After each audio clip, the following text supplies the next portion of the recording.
Amém? Amém. Nós falaremos sobre a masculinidade bíblica, mas a gente vai apontar para o Evangelho de Jesus. Eu creio que Jesus vai falar aos nossos corações aqui hoje. Amém? Amém. Irmãos, eu encorajo vocês, irmãos, irmãs, tomem notas, anotem, como a irmã Cícera falou aqui, a gente ouve o Evangelho domingo após domingo, então é muito importante que você internalize isso, lembre disso na sua semana também, amém?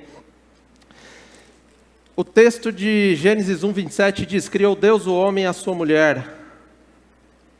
Criou Deus o homem à sua imagem. A imagem de Deus os criou. Homem e mulher os criou. Irmãos, eu vou dar uma introdução aqui. Eu vou falar sobre um tema bem importante e eu peço que os irmãos prestem muito atenção para que a gente entenda aquilo que Deus quer falar com a gente. Deus cria homem e mulher à sua imagem, como eu acabei de ler aqui, certo? Deus cria homem e mulher à sua imagem. Eles têm características diferentes, mas eles são iguais em valor, importância. Tanto homem quanto mulher são imagem e semelhança de Deus. Eles são diferentes em composição, irmão, para que homens e mulheres encontrem um no outro o complemento que lhes falta. Então pense que Deus cria o homem com características, Deus cria a mulher com características diferentes. Então ambos juntos refletem de forma mais precisa a imagem de Deus, amém? E aqui em Gênesis 3, a relação é rompida. O casal que agora juntos refletiria de forma mais precisa a imagem de Deus, agora eles se tornam inimigos não apenas de Deus, mas inimigos uns dos outros. E eles se tornam mais distantes da imagem e semelhança do seu Deus. Irmãos, eu quero falar 3 coisas antes de eu começar aqui. 3 coisas muito importantes. Primeira, talvez você, homem, fique ofendido hoje. Talvez você se ofenda com essa palavra hoje, mas eu quero te dizer uma coisa. A mensagem, ela não é minha. A mensagem é de Deus. São princípios de Deus. E essa mensagem é para mim também. Eu não cheguei lá, eu também não estou pronto, irmãos. Se você se ofender com essa mensagem, e aí vai a segunda coisa, o Evangelho ofende. A mensagem do Evangelho constrange. Então se você sair daqui constrangido, glória a Deus, o Evangelho foi pregado. Terceira coisa que eu quero dizer, é com muito temor e tremor, irmãos, que eu falo sobre isso hoje, com grande responsabilidade de usar esse púlpito diante de homens como o pastor Ismael e o pastor Eli, que são muito mais vividos do que eu e capazes de ser exemplos muito mais do que eu aqui nisso que eu vou falar. Mas, glória a Deus, porque a mensagem é maior do que o mensageiro. E a minha oração, e eu rogo para que hoje aqui eu seja digno dessa mensagem, em nome de Jesus. Irmãos, esteja em oração. A minha oração a semana inteira foi para que essa mensagem que vem do alto, ela venha como um caminhão carregado e acerte você de frente aqui hoje. Para que não sobre nada de convicções erradas que você tem a respeito da masculinidade bíblica. Amém? Amém. Irmãos, a cultura ensina sobre masculinidade. É por isso que nós precisamos falar sobre isso. E a pergunta é, quais são as lentes pelas quais a cultura fala sobre esse tema? Eu peguei 3 coisas que eu quero falar bem rapidamente aqui. 3 visões sobre masculinidade na visão da cultura. Eu pesquisei, tem mais de 20 visões. Esse resumo que eu peguei, a primeira ideia é de um homem dominador. A ideia é de um homem frio, de um homem que esconde os seus sentimentos. Aquele homem que vê futebol aos domingos e toma cerveja. Aquele homem que ele é turrão, ele é grosseiro, ele é orgulhoso, e ele não ajuda a mulher dele nas atividades domésticas. Esse é um perfil de homem cultural. Esse homem que tem pavio curto, esse homem que tem cara de mal, Essa é a primeira visão de um homem dominador. A segunda visão é a masculinidade gay. Sim, irmãos, masculinidade gay, a masculinidade frágil. E aqui, parênteses, nós cristãos amamos homossexuais. Pregamos para eles, assim como Cristo amou qualquer outro, assim como você é mentiroso e às vezes está aqui há muitos anos, nós amamos também aqueles que têm desejos homossexuais, mas nós pregamos para eles, nós falamos do Evangelho para eles. Então essa segunda característica cultural da masculinidade fala de homens que se apropriam dos benefícios masculinos, mas com variações na sua sexualidade. A masculinidade frágil é conhecida pela bissexualidade, então ele pode escolher entre mulher, entre homem. Essa é uma visão, existem muitos artigos na internet que contam e falam dessa característica também. Então, nessa característica não há mais verdades. A verdade é aquela que eu acredito. E o que eles dizem é que a masculinidade ela vai se transformando. Então, o que era verdade ontem já não vai ser amanhã. Essa é a visão da masculinidade frágil. E a terceira, irmãos, que eu acho que é muito mais comum, que é a ideia da adolescência prolongada. Homens, casados ou não, que continuam tendo atitudes de meninos. Atitudes de homens voláteis, homens fracos. E detalhe, parênteses aqui, na Bíblia não existe adolescência, na história humana não existe adolescência. A adolescência é da modernidade, é coisa nova. A ideia de adolescente hoje é, eu nem sou adulto e nem sou criança, logo eu posso fazer o que eu quiser. Biblicamente não existe adolescência, tanto é que nos povos antigos, entre 13 e 16 anos, um menino era preparado para a vida adulta. 16 anos ele era contado na guerra. Ele tinha responsabilidades. Então, e eu li um artigo, irmãos, estudiosos estão tentando provar que a adolescência não tem fim. Pois é, homens de 45 anos passando a noite jogando videogame. Não que há problema, como o pastor falou, em usufruir, mas a falta de propósito. Então essa terceira característica que é a ideia da adolescência prolongada. E há consequências danosas disso na nossa cultura, irmãos. Por exemplo, a ausência da verdadeira masculinidade gerou frutos como muitos divórcios e também o feminismo. Irmãos, o feminismo nasce na morte da verdadeira masculinidade. Na ausência de homens, mulheres tomaram o poder dos homens e falaram, agora eu vou fazer funcionar esse negócio. De uma forma errada, sim, mas o feminismo é um resultado de homens fracos. Os homens, eles têm sido o pivô da maior parte dos problemas da nossa sociedade, irmãos. Estupro. A maior parte dos estupros é de homens. O que mais? Violência doméstica, abusos, pedofilia. Mais de 90% dos casos de pedofilia são vindas de homens. É preciso falar sobre a masculinidade bíblica, certo? E tem um detalhe interessante, irmãos. Eu li um estudo de um site que se chama Desejando Deus. É um site muito famoso, muito conceituado. Um estudo com os seguidores e os consumidores da página. Anônimo. A pergunta era, homem, você consumiu pornografia nos últimos 7 dias? 74% haviam consumido naquela última semana pornografia. Desejando Deus. Há um problema em nós também. Mas há um padrão bíblico de masculinidade, irmãos. E eu quero que você já abra lá em Efésios 5, o texto que nós lemos. Deixe sua Bíblia aberta que a gente vai falar sobre esses textos.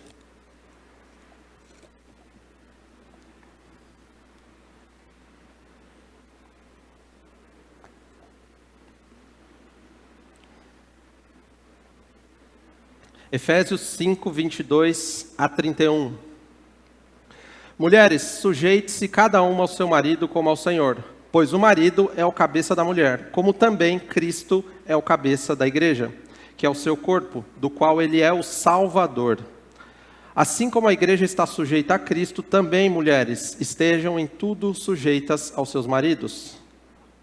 Maridos, ame cada um a sua mulher, assim como Cristo amou a igreja e entregou-se por ela para santificá-la, tendo-a purificado pelo lavar da água mediante a palavra, e para apresentá-la a si mesmo como igreja gloriosa, sem mancha, nem ruga ou coisa semelhante, mas santa e inculpável. Da mesma forma, os maridos devem amar cada um a sua mulher como ao seu próprio corpo. Quem ama sua mulher, ama a si mesmo. Além do mais, ninguém jamais odiou o seu próprio corpo. Antes o alimenta e dele cuida, como também Cristo faz com a igreja. Pois somos membros do seu corpo. Por essa razão, o homem deixará pai e mãe e se unirá à sua mulher, e os dois se tornarão uma só carne. Vamos orar, irmãos, para que essa palavra ganhe vida em nossos corações? Deus e Pai, nós pedimos, Pai, nesse momento, para que a Tua palavra, e somente ela, seja viva e tenha voz aqui, Pai. Deus, eu como um vaso de barro peço que o Senhor fale, me use, Pai. Em nome de Jesus, nós pedimos para que nós não saiamos daqui da mesma forma que nós entramos. Fale conosco, Espírito Santo. Amém. Amém, irmãos. Aqui então, no texto lido, está a visão bíblica do que é um homem e do que é uma mulher. E não tem a ver com ter poder sobre os outros. Detalhe, mulheres, prestem muita atenção, vocês também terão um dia para falar sobre mulheres. Mas aqui hoje também é para você essa mensagem. Você que não se casou ainda, é muito importante que você ouça. Para você que é casada, que você ore de forma correta pelo seu marido, pedindo as coisas corretas. Então, aqui tem uma foto da ideia de mulher e da ideia de homem na visão bíblica. O homem não é meramente quem tem uma força física ou uma estética masculina, um órgão sexual masculino. Gostar de mulher não faz você um homem à luz da Bíblia. Ser um pai de família não faz você um homem à luz da Bíblia. E a gente vai entender isso aqui hoje. Tem uma definição de masculinidade que diz que é um senso de responsabilidade que o homem tem para com a mulher e os filhos. É um impulso que surge do coração e se manifesta em características. E eu quero discorrer sobre elas agora. Então, como eu falei, não é só para casados. É para você que não se casou ainda também. Irmãos, primeira característica de um homem bíblico está lá no versículo 25 do texto que nós lemos. Ama a sua mulher como? Como? Qual é o padrão? Qual é o modelo? Como Cristo amou a igreja. Então, a primeira característica é amor sacrificial.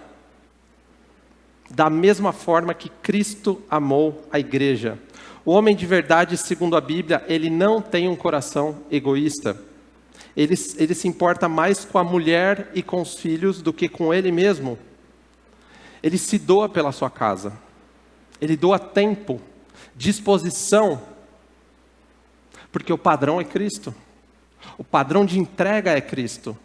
Então esse homem bíblico, ele se doa com altruísmo, ele sacrifica, inclusive, desejos que ele vem a ter. Cara, hoje é o dia do futebol. É o dia do Corinthians que vai perder. Mas minha esposa não está bem. Não está bem. Eu vou separar esse tempo e eu vou ficar com ela. Porque a gente fala às vezes de amor sacrificial, a gente sempre acha que é só se jogar numa bala, num tiro, mas talvez ninguém nunca atire na sua esposa. Mas no futebol você não quer que toque. Percebe? Amor sacrificial aqui é você sacrificar vida pela sua família. Ele pensa, eu vou servir essa mulher, eu vou abençoar essa mulher. Tudo para o bem dela. E aqui, duas coisas que eu queria falar para você, que ainda não se casou, você que ainda é solteiro. Faça a pergunta, para que você quer casar? Responda para você mesmo. Por que é que você quer casar? Para ter prazer? Eu vou te contar uma coisa. Você vai se frustrar se você casar para ter prazer somente. O casamento é muito difícil. Porque são dois pecadores numa mesma casa. São duas pessoas que precisam negar a si mesmo todos os dias na mesma casa e na mesma cama. Então, se você não se casar para oferecer serviço à sua esposa, ou você, mulher, a servir o seu marido, não se case. Você vai se frustrar. Não busque felicidade na sua esposa. Não busque. A pergunta é, como é que eu posso fazer com que essa mulher floresça? Como é que eu posso fazer com que ela cresça? Esse é o desafio do amor sacrificial. Como é que eu posso fazer com que ela se torne, com que ela floresça os seus dons, as suas habilidades? Como? Quando o homem é assim, a mulher se sente segura. Ela honra esse homem.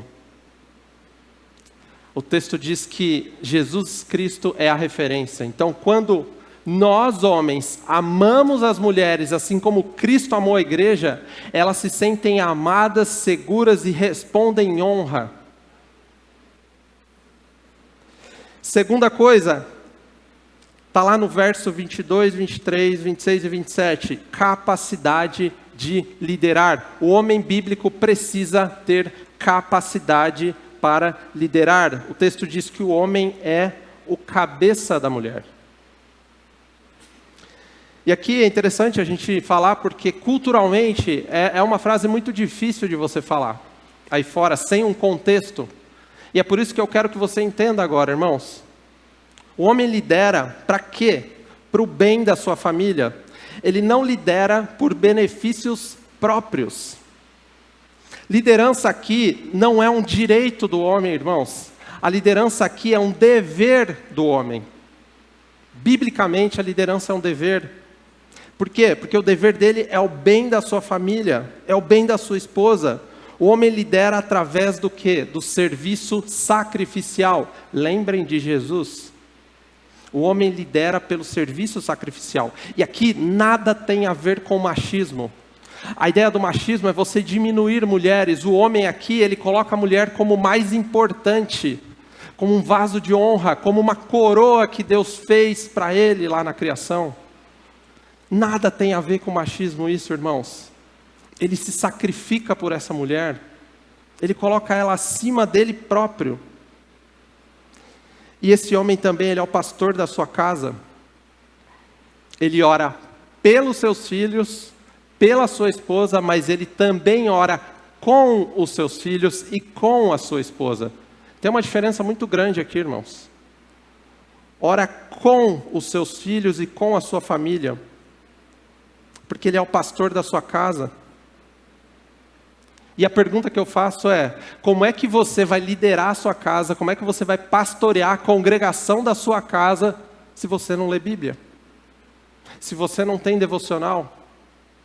É muito sério isso, irmãos, porque Deus deu o padrão bíblico para nós. É o homem que vai tomar a iniciativa de, na hora da discussão por falta de dinheiro, na hora da discussão por falta de soluções, ele vai falar assim, ei, vamos orar agora? Vamos parar de falar um pouco e vamos ouvir a Deus agora? Liderança, capacidade para liderar. Talvez ele perceba a sua família. Ele perceba que os seus filhos não estão bem, os seus filhos estão mais calados, e ele vai separar tempo para ouvir os filhos, para conversar com seus filhos. É a liderança, é esse tipo de liderança que a Bíblia fala. Ele ensina as histórias bíblicas, ele coloca os filhos no colo, quando pequenos, e ensina as histórias bíblicas. Irmãos, minha filha tem 1 ano e 4 meses, ela tem uma paciência de 4 segundos. Eu vou deixar de ler histórias bíblicas para ela? Não é desculpa, irmãos. Um pai bíblico, ele ensina o caminho para os filhos em casa, ele ensina os seus filhos a orar, ele ensina os seus filhos a confiar em Deus. Deus não ficou só lá do alto dizendo assim, Éder, você tem que fazer isso. Não, ele desceu, ele se esvazia, ele caminha conosco, nos ensina e ainda nos dá o Espírito Santo para caminhar conosco. Você, pai, precisa sentar com seu filho. Isso é discipulado. Sua família é o seu único patrimônio. Único, não há outro patrimônio. No dia da sua morte, você não vai pedir a chave da BMW, você não vai pedir chave de carro quando você estiver no seu leito de morte. Você vai falar, onde é que estão os meus filhos? Vocês lembram quando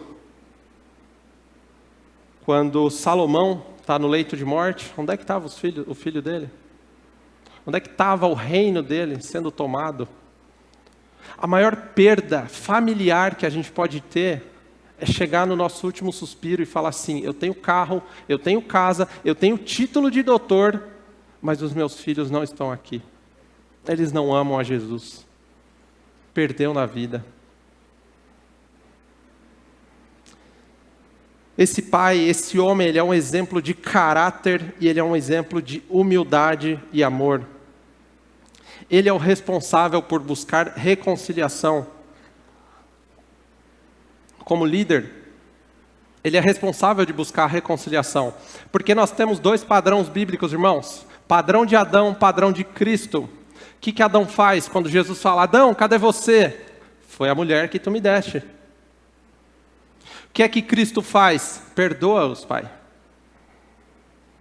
Eu estou com eles, eu morro por eles. Padrão bíblico é Cristo. E talvez você diga assim, mas Elias, eu não tenho perfil de líder, minha mulher tem mais perfil. Irmão, não se trata de ter perfil de líder. Se trata de você se apropriar do seu papel de homem bíblico no seu lar. É disso que se trata. Talvez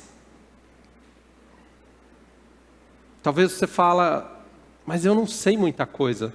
Irmãos, de novo, não tem a ver com você saber muita coisa. Com 5 pães e 2 peixes, Deus pode alimentar a multidão e Ele vai alimentar a sua casa em nome de Jesus. Capacidade para liderar é uma das características. Pastor da sua família. O pastor Ismael aqui da igreja serve para auxiliar o pastor que tem na casa. Mas quem vai apresentar a família diante de Deus não é o pastor Ismael. É você. É você, pai. Quando Adão e Eva pecam, o que é que Deus diz? Adão, onde é que você está? Deus chama Adão. E como o texto diz, nós vamos apresentar a nossa família um dia a Deus. Irmãos, eu tenho um sonho, uma coisa que eu oro, que eu tenho para mim que Deus vai me fazer uma pergunta quando eu chegar diante dele. Ele vai falar assim, eu vou estar aqui na minha fila, na minha senha, não sei muito bem como que é. E ele vai falar assim, Elias, onde é que está? O que, Senhor? A família que eu te dei. Irmãos, eu quero responder assim para Deus. Dar um passo para o lado, olhar para trás e dar um sorriso. E mostrar a minha esposa linda. Meus filhos crentes, lindos, confiantes em Jesus, salvos. Porque Ele vai fazer questão de perguntar para você. Um dia Ele vai perguntar. E aí, como o texto diz, para quê? Para que Cristo santifica a sua igreja? Aí o texto diz, para apresentá-la no dia do Senhor. Que mulher não ia querer um marido como esses, irmãos? Que ama, que se sacrifica, que morre por ela se preciso for. As mulheres querem sim homens fortes, tementes a Deus, amorosos e humildes, confiar as decisões da casa neles. E tem um detalhe aqui, o homem não decide sozinho. O homem é o cabeça do lar e ele vai decidir. Não! Ele ouve a sua mulher, você lembra que a gente leu aqui, ele é amoroso, ele é humilde, ele não se omite. Ele é um líder amoroso. Ele ouve a sua mulher. E ele toma as decisões sempre, sempre em favor da sua família e em favor dela. É o que Jesus fez, irmãos. Mesmo que você sofra. Eu percebo a minha filha, às vezes ela chora tanto por coisas tão pequenas. Eu falo, caramba, nós somos assim com Deus. A gente chora, a gente se... mas Deus está olhando e fala, confia em mim, meu filho. E eu começo a entender um pouco a nossa relação. A minha filha às vezes chora por coisas tão pequenas. Eu não quero dar o biscoito para ela antes da janta. Pois é, às vezes a gente chora por biscoitos da vida para Deus, não é? Presentes. Então, o homem bíblico, ele não se omite. E tem um texto, até o Lucas leu no último domingo, que é o Deuteronômio 6:7. Quando a gente ouve lá um outro texto que é, ensina a criança no caminho que deve andar. O que é isso, irmãos? Texto de Deuteronômio 6:7 diz, no caminhar, dando banho, levando para a escola, você vai falar estas palavras. Essa daqui, ó, essa palavra. Não é só trazer o filho na IBD, também traga os seus filhos na IBD. Mas se ele não ouvir o pai e a mãe deles em casa falando de Jesus, irmãos, não vai funcionar. A cultura está falando muita coisa todos os dias para os seus filhos. Terceira coisa, preocupação em prover o bem-estar. Versículo 28 e 29. Alimente sua mulher. A responsabilidade de prover o necessário é do homem. E aqui, irmãos, é claro que a mulher pode trabalhar numa relação. Mas a responsabilidade de provisão é do homem. Se a mulher precisar sair do trabalho por causa dos filhos, o homem não está dependendo do salário dela. Porque ele sabe que ele tem esse papel. Vocês lembram que a gente falou lá no começo? Homem e mulher são criados igualmente em valor e diferentes em papéis e características. Tem coisas que a mulher faz que o homem jamais consegue fazer, irmãos.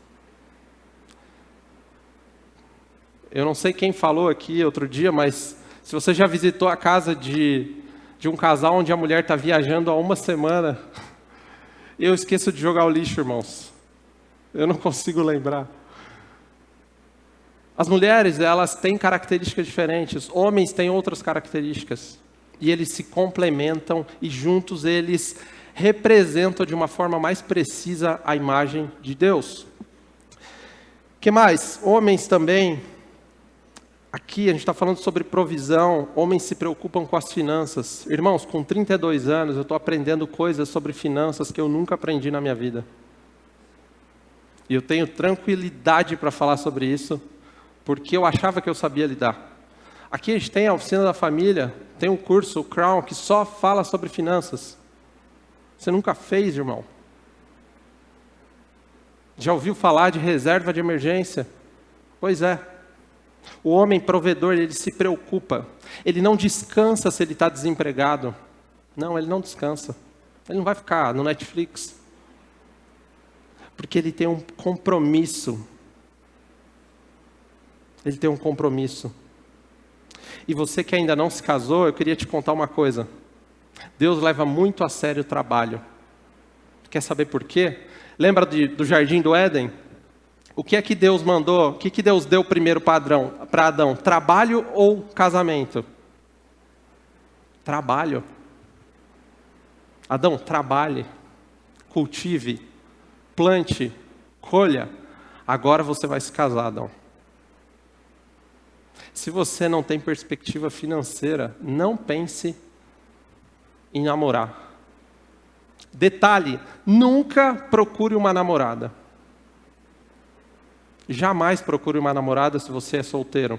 Se você é pai de alguém que é solteiro, aconselhe essa pessoa. Procure um marido e procure uma esposa. As características são muito diferentes. Quando você procura um namorado ou uma namorada, você vai procurar pela beleza, por coisas fúteis. Você quer entregar a sua vida na mão dessa pessoa mesmo? Você quer passar o resto da sua vida apostando tudo nessa pessoa? O Que mais? Você, pai, também não prive o seu filho de responsabilidade, não prive ele de trabalho. A nossa geração de tão próspera, irmãos, está formando homens fracos. Pergunte para o pastor Ismael, o pastor Eli, o quanto eles já caminharam para trabalhar, o quanto eles já sofreram muito cedo. Eu não estou dizendo para você colocar seu filho jovem para trabalhar se isso é contra alguma legislação, mas dê responsabilidades para eles. Nós precisamos formar filhos para a glória de Deus, irmãos. Filhos que honrem a Deus. E nós precisamos ser esses filhos. O que mais? Quarto, esse homem bíblico, ele também se preocupa em proteger a sua família. Versículo 28 e 29. Cuide da sua mulher. Irmãos, o homem bíblico, ele se preocupa com a questão física e espiritual também da sua casa. Esse homem, ele é uma muralha de proteção na sua casa. Ele não é alguém desatento. Ele não é alguém que fica no sofá o tempo livre que a família tem. Ele é alguém atento. E aqui, uma coisa importante. Ninguém deveria ousar convidar a sua filha para sair sem antes falar com você que é pai. Você que é filho, você não deveria ousar convidar uma menina para sair sem falar com o pai dela. Você pega o carro de alguém sem pedir? Não pega. Qual que é o maior patrimônio que o homem tem? A sua família. Não toque no patrimônio de um homem sem antes falar com ele. Em nome de Jesus, não faça isso. Ele protege a sua casa, ele constrói um lar com bases sólidas na oração e na palavra. Não falta alimento espiritual na casa desse homem, segundo a Bíblia. Mesmo que a mulher ela saiba mais de Bíblia que ele, é ele que vai lembrar lá no sábado de manhã, agora é dia de a gente parar e ler a Bíblia, trazer todos os nossos filhos. Porque ele é o líder da casa. Não quer dizer que ele sabe mais. Grandes homens, irmãos, nasceram em crises terríveis. Nós temos uma geração com muito conforto. Isso traz para a gente mais responsabilidade ainda. E eu quero dizer algo que você, homem, precisa ouvir agora. E eu quero que você repita comigo agora a palavra proteger. Repita comigo no 3. 1, 2, 3. 1, 2, 3. Mais um. 1, 2, 3. Proteger. Por quê? Alguns de vocês aqui vêm há anos aqui e colocam as mãos na sua namorada. Alguns de vocês frequentam a igreja há anos e não oram com a sua esposa e não oram com os seus filhos. Alguns de vocês estão solteiros e fazem sexo. Alguns de vocês vão sair daqui e dizer para a esposa, a gente não precisa falar sobre isso. Não importa, irmão, homem, o quão bem-sucedido você é. Se você falhar com a sua família, você esvaziou toda a sua masculinidade. Se você falhar com a sua esposa e com seus filhos, você falhou na vida. Porque essa é a primeira missão que Deus deu para nós como homens, a nossa casa e a nossa família. E isso é muito sério. Não há desculpas para alguém que confessa Jesus como Senhor e trata uma mulher com desonra. Não há desculpa. Pornografia, não há desculpa. Como eu falei, irmãos, eu não estou pronto, mas se nós não lutarmos, como diz Hebreus, até o sangue contra esses pecados, nós ainda não lutamos. Talvez você diga assim, quem que você é para falar isso que você está falando? Aí eu digo para você, é o Espírito Santo falando que é com você.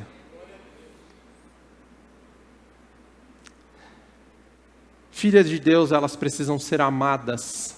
Filhas de Deus, elas precisam ser protegidas. Como, irmãos? Como Cristo amou a sua igreja.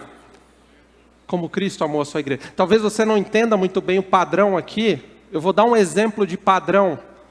Os profetas bíblicos, nós não temos mais profetas como no Antigo Testamento. E aí Oséias ia pregar para povos. E Deus compartilha um pouquinho do seu coração com Oséias. Como? Vou te contar. Oséias, vamos lá. Está na hora de casar. Que bom, Senhor. Já não era sem tempo, hein? Muito bem. Vai lá, escolha uma prostituta. E não exija que ela abandone o seu ofício de prostituição. O que Oséias faz? Vai lá, se casa com uma prostituta. E a prostituta, ele traz, dá banho, dá uma casa para ela. E ela volta para a prostituição. E o que acontece é que, no final do texto, a Bíblia diz que a prostituta teve filhos da sua desonra. Ela teve filhos da prostituição depois de estar casada com Oséias. E aí, o que eu quero dizer com isso, irmãos? Oséias, como é que está o seu coração, Oséias? Destroçado, Senhor. Como é que está o seu coração, Oséias? Destruído, despedaçado. É assim que está o meu coração por causa de você, Israel. Agora com esse coração, vá lá e pregue. Pregue, porque Israel é para mim como uma prostituta. E aí, talvez agora você entenda o padrão de Deus. O padrão de Deus é, não importa o que tem acontecido na sua casa, no seu relacionamento, você, homem, ame a igreja como Cristo amou. É um padrão alto, né?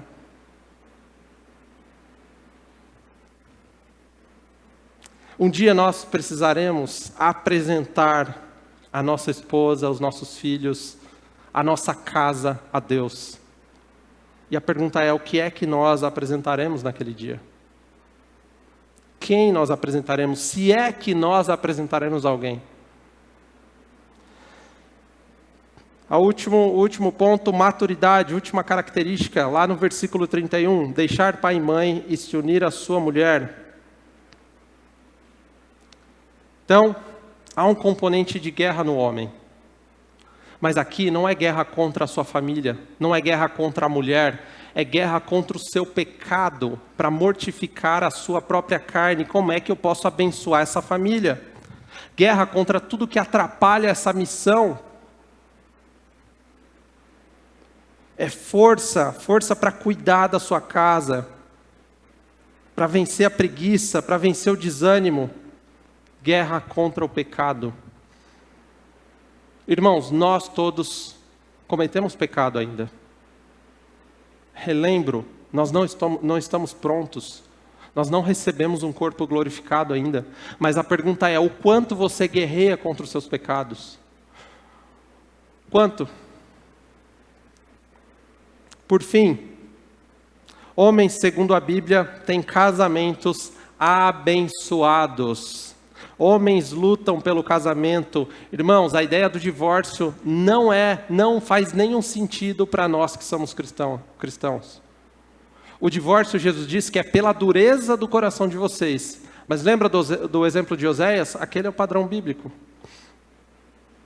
Homens de verdade, homens bíblicos, lutam pelo seu casamento. Ele diz, eu fiz uma aliança com essa mulher, eu vou honrar essa mulher, eu vou honrar a Deus honrando essa mulher. Eu vou honrar a Deus honrando essa casa. E os filhos desses homens serão grandes homens e mulheres. Grandes homens e mulheres. E quando perguntarem sobre o pai dessas crianças, ou desses homens e mulheres, como é que era o seu pai? Eles vão encher o peito e vão falar assim, cara, o meu pai, ele amava a minha mãe como Cristo amava a igreja. E eles vão chorar falando dos seus pais, porque os pais eram pais que amavam a sua família como Cristo amou a igreja.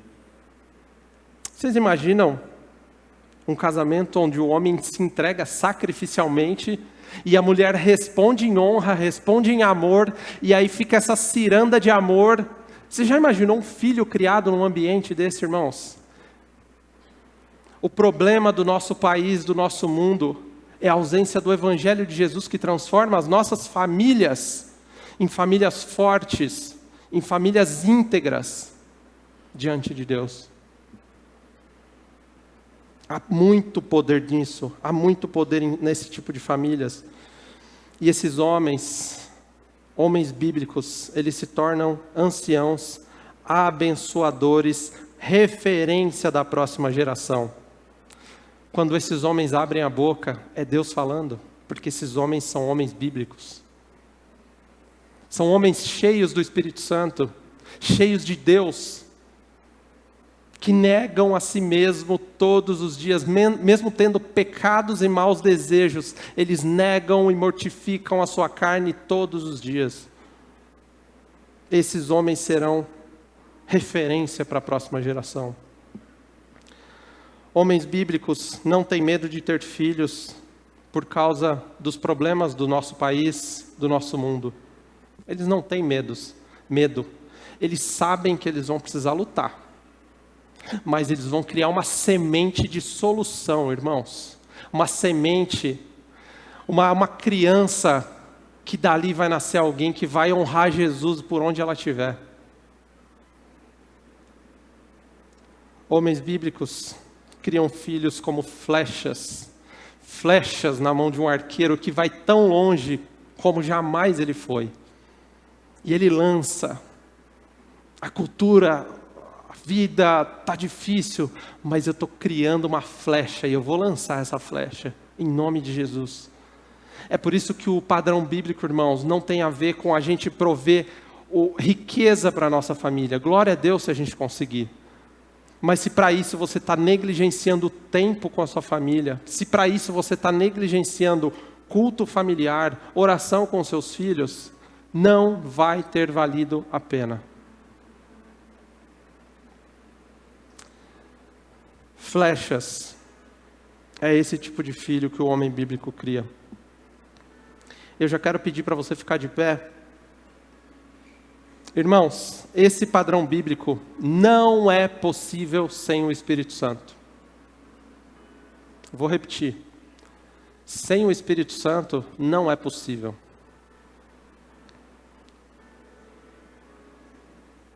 Cristo é o verdadeiro homem, pai e marido.